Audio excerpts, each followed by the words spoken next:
예, 그리고 두 번째는 이제 과일 채소 세정제인데요. 이 과일 채소 세정제는 우리나라에서만 판매를 하고 있고요. 예, 다른 나라에서는 과일 채소를 씻을 때 디시드랍스를 희석해서 사용을 하기도 합니다.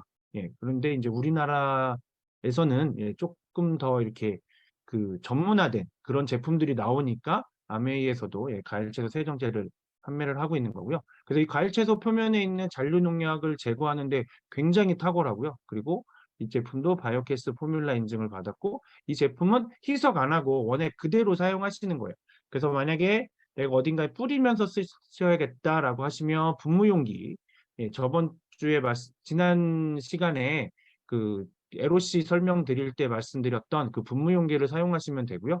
아, 그렇지 않고 뭐 큰 과일들, 뭐 사과나 배 이런 거를 씻으실 때는 예, 그런 거 씻으실 때는 뭐 그냥 여기 있는 거를 저 이 뚜껑이 20ml니까 예, 적당한 양을 이렇게 사용해서 그 넣어서 사용하실 수도 있습니다. 그러면 이 과일채소 세정제는 어느 정도로 좋은지 한번 보도록 할게요. 이렇게 보시면 예, 이쪽은 그냥 물로 세척을 할 거고요.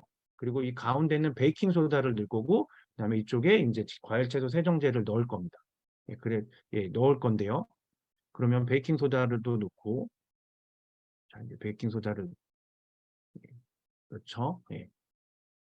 요즘에 일반 세제로 과일을 씻으면 예, 과일에 그런 세제 찌꺼기가 남을까 봐 우려하시는 분들 때문에, 그리고 이쪽은 지금 스프레이로 이렇게 뿌리는 거 보셨죠? 예, 과일채소 세정제를 뿌렸습니다. 그래서 베이킹 소다로 그 과일을 세척하시는 분들이 많은데, 예, 뭐 그리고 야채나 채소 같은 경우에 그냥 물로 헹구기만 하기도 하잖아요. 예, 뭐 깻잎이나 상추 같은 거. 예, 그렇기도 하는데, 그래서 물이랑, 그래서 가장 많이 사용하는 물이랑 물만으로 세척하는 방법, 그다음에 베이킹 소다, 예, 좀 더 깔끔한 걸 원하시는 분들이 사용하시는 베이킹 소다로 했을 때 어떤 결과가 나오는지 한번 보도록 할게요. 예, 조금 앞으로 당겨 볼게요. 예. 지금 베이킹 소다는 좀 풀어줘야 되는데 전혀 풀어지지가 않으니까 예, 계속 더 흔들어서 지금 풀고 있습니다. 예. 그리고 지금 이제 벌써 지나갔네요.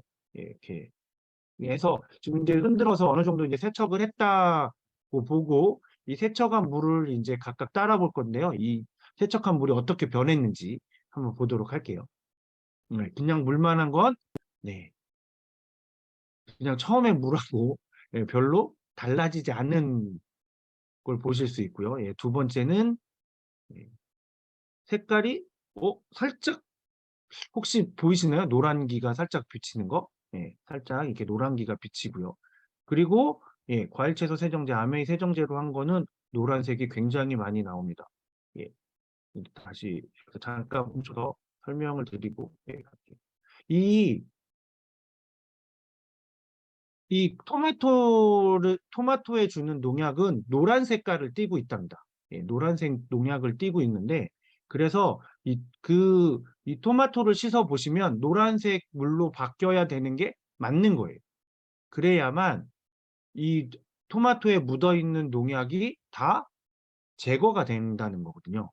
만약에 노란색이 보이지 않는다, 이렇게 물처럼, 그러면 아직까지도 저 토마토에는 농약이 그대로 남아 있는 겁니다. 농약은 물에 녹지 않아요. 예, 물에 녹지 않습니다, 농약은. 왜냐하면 만약에 농약이 물에 녹는다 그러면 힘들게 농부 아저씨들이 농약을 쫙 뿌렸는데 밭에다가 예, 비 내리면 어떡해요? 우리 세차하면 바로 비 내리잖아요. 그런 것처럼 농약 뿌리자마자 비 내리면 농약의 효과, 만약에 그게 물에 다 씻겨진다? 그러면 농약의 효과가 없어지기 때문에 물에 굉장히 강하게 만듭니다, 농약은.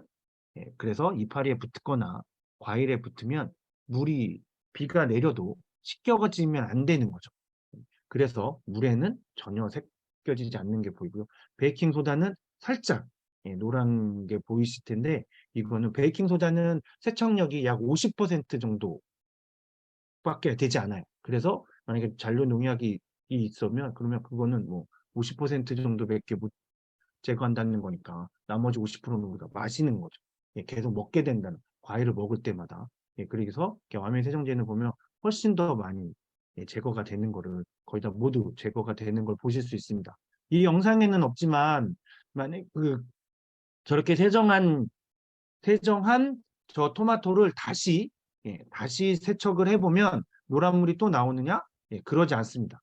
다 제거가 됐기 때문에 노란물이 다시 나오지 않거든요. 그래서 꼭 과일을 드실 때, 특히 토마토를 드실 때는, 왜냐면 이건 깎아서 못 먹잖아요. 사과나 배는 우리가 깎아서라도 먹는데 얘는 깎아서 못 먹기 때문에 토마토 드실 때는 꼭 예, 채소 세정제를 사용하셔서 농약을, 표면에 있는 농약을 다 제거하신 다음에 드셔야 우리 몸에 나쁘지 않습니다. 그러니까 우리가 이번에 뭐 이렇게 해서 먹는 농약의 양이 얼마나 되겠어? 물론 얼마 안 됩니다. 근데 그걸 우리가 계속 서서히 계속 먹어지면 그 양은 아까 1년에 잔류세제도 소주 잔으로 2잔 정도 된다고 그랬잖아요. 그러니까 이것도 계속 그게 우리 몸에 쌓이고 쌓이고 쌓이면 우리 몸에는 또 다른 병이 생길 수밖에 없는 거죠. 그 농약의 영향으로 병이 생길 수밖에 없으니까 꼭 과일채소 세정제로 씻어 드시기 바라겠고요. 이번에는 아까 잠깐 보셨던 것처럼 브로콜리를 보여드릴 건데요. 브로콜리는 훨씬 더 예, 브로콜리는 훨씬 더 많은 중약도 치고요. 그리고 광택제도 써요. 좀 더 녹색으로 이 색깔이 이뻐 보이게 하기 위해서. 그래서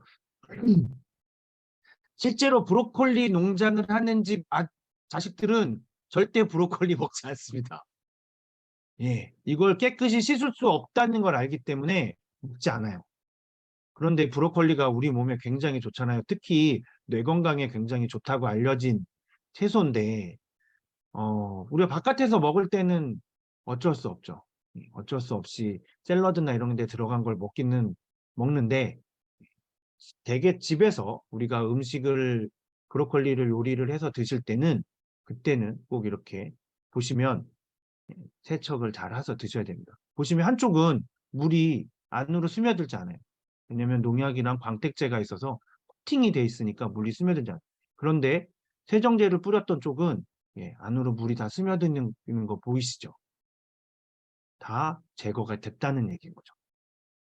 이 정도로 과일 채소 세정제의 효능이 좋으니까 과일이나 채소, 그래서 상추, 깻잎, 저도 한 30년은 절대 씻어 먹지 않았죠.